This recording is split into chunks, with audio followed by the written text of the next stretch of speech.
Well, it's my line, obviously, and I started it about 3 years back.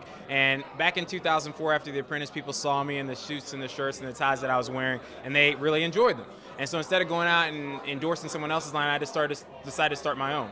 So I test marketed in a few New York retailers and had some moderate success, but really had no one to help me scale it on a national level. So I partnered with my business partner, Corwin Thomas, who's here tonight. He owned his own neckwear company for about 7 years and had the manufacturing and retail expertise to help me scale it nationally. We went knocking on doors and we picked up Macy's and we picked up Belk here in Atlanta at Phipps Plaza.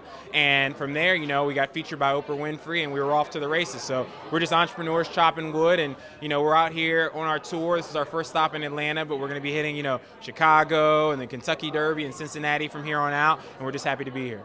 What a pleasure. So let me ask you this. You are a native of North Carolina, correct? Yeah, I'm a Tar Heel. Tar Heel, and you have your undergrad at North Carolina, is that correct? Double Tar Heel. Tar Heel citizen and the University of North Carolina graduate. And you have your graduate degree at Harvard Business, is that correct? Yes, which is not a Tar Heel, but I'm proud of that one as well. I'm a Harvard MBA grad. And you should be. And I do understand that Oprah did have you on her show. Did she premiere you on her show? Not on her show. We were actually the only brand selected in her magazine, the Oprah magazine, the O magazine, as her Father's Day favorite in June 2008. So it was wonderful. You know, of all the Father's Day brands she could pick, she picked our ties. We were brand new in the marketplace, and it gave us a great tailwind.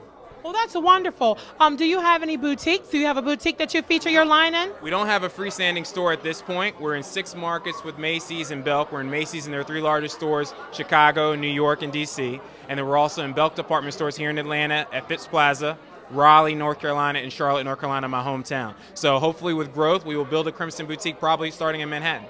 Well, I've had the honor of viewing some of your pieces, and I have to say myself, I'm not a guy, but I know a good-looking tie when I see one, and you've done wonderful work for you guys are out there, and, you know, you have a little question about your ability to dress. This man, Mr. Kwame Jackson, is definitely your solution. His ties are an answer. You know, we like to be answers to the questions out there. You know, I always tell people we have something for everybody. We've got intermediate ties, we've got advanced ties like this one, and we've got beginner ties. So, you know, it's good for everybody to have, whether you're conservative or a little bit more aggressive. Crimson is all about expressing your personal style within the confines of the workplace. And it's not about a tie, it's a mindset of what we call executive neckwear. So we don't really use the word tie. It's all about putting on crimson to feel like an executive in everything you do. So when you put this piece of neckwear on, you want to make something happen. You want to get promoted that day, you want to close on your house, you want to propose to your girlfriend. Crimson is the one you break out of the back of the closet. Wow. Listen at that. Well, you know what? I was thinking about the young guys that we have in college that go out, they're looking for jobs. You said we have beginners, and I think that's what you're talking about when you say beginners. We have juniors and seniors. They're out there preparing to go out into the work world, and you need to make crimson a part of your wardrobe. Yeah, I mean, the young professional is definitely part of our target audience. When I say beginners, it can mean that, but it also means beginners in fashion.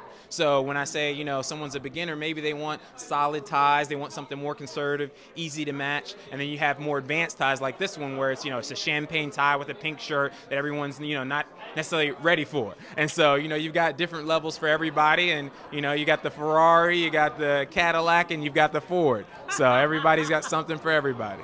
You are quite a guy. Most of us know you from The Apprentice with Donald Trump, and I'm sure people always have questions. Why don't you tell us, what was your experience really like? Because we all watched you, we all rooted for you, we were all so proud of you. Why don't you tell us what your experience was really like and how that's helped you promote Crimson? Well, the Apprentice experience for me was what I call kind of a light bulb experience. It turned on a light that said I was capable, trained, and ready, and had the confidence to be an entrepreneur. So it wasn't so much, oh, I learned this from the Donald or, you know, all these great things. It was, hey, you know what, Kwame, you are at a point now where you're able to kind of venture out, take a risk, and walk by faith into an entrepreneur venture that you are excited about. And so that's what the Apprentice really did for me, and I'm thankful for that. I'm thankful for all the global support that I had, and I'm thankful for being part of, you know, a seminal moment in television. Oh, I'll say that. And for those young future execs out there, Kwame Jackson is a prime example of what you can aspire to be. He went on TV and he demonstrated to us nothing but professionalism as he continues to do that by promoting his line of executive neckwear, Crimson by Kwame Jackson.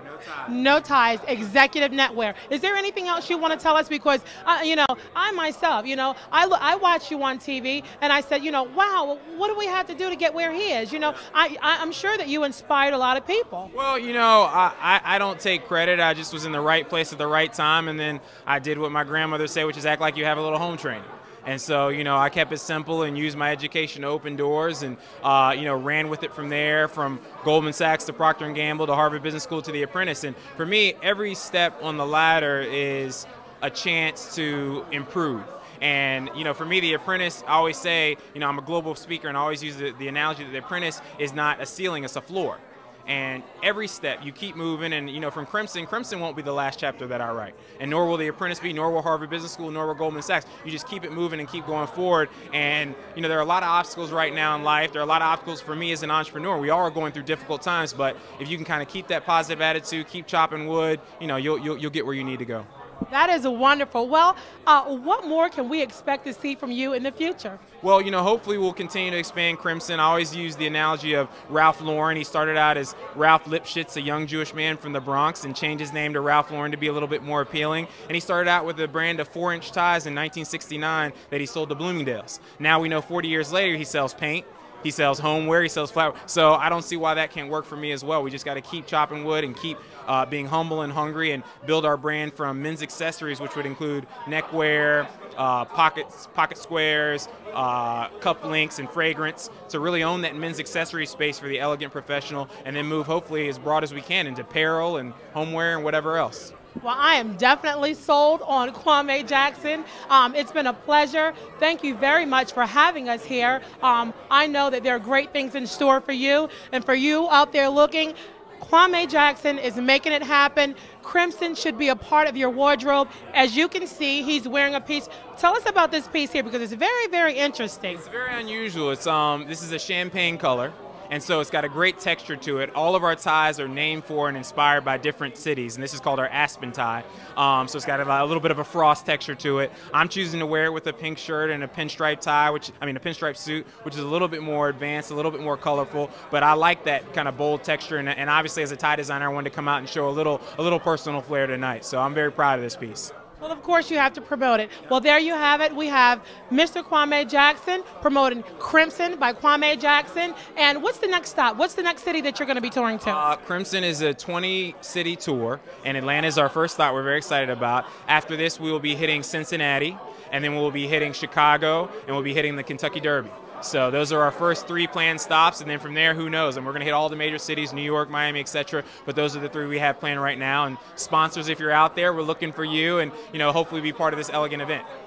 Well, I'm sure that the other cities will welcome you just as we've welcomed you here in Atlanta. Absolutely. Well, I wish you much success. You're a fine young man, and I hope to see more from you in the future. Well, it's been a pleasure, Mr. Kwame Jackson. I'm Melissa Robbins. I'm your host throughout the evening. Stick around. Mr. Kwame Jackson is well on his way.